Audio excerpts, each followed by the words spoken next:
tribal society primarily and in the other religious communities, we will find that they seem to be primarily include women, and despite the fact that women have been occupying high positions in the society, these so-called customary laws or personal laws, as we call it, they have not been very easy to reform, and any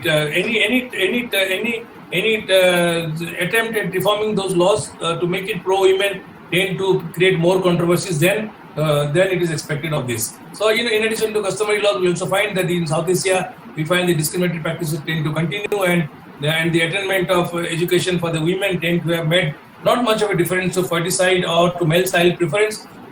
which have led to gender inequality. We all know that it is, although as a male I may be criticized, but I am told that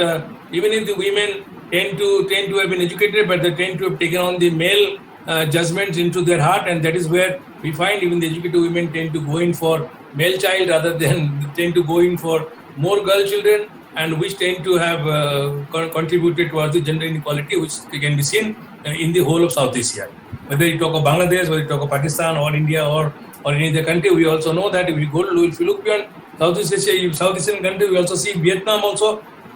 I was thinking, well, we are told that India, South Asia probably has a male child preference, but then we also see in the Southeast Asia also, Vietnam and other countries also tend to have the same male child preference, and until a male child is born, women tend to undergo too many pregnancies, which not only lead to their danger to their health, but also lead to pose a danger to the life. Anyway, so here we find that this kind of gender inequality also tends to give rise to gender stereotypes, which I find in the South Asia. We also find that these kind of norms tend to be pervasive in the whole of South Asia. And when you talk more about the public services, like public goods as we call it, education, access to healthcare, or other public service decision making, we find that the same patriarchal values tend to be holding strong rather than any kind of a feminist values. So here, when you go a little further, we find that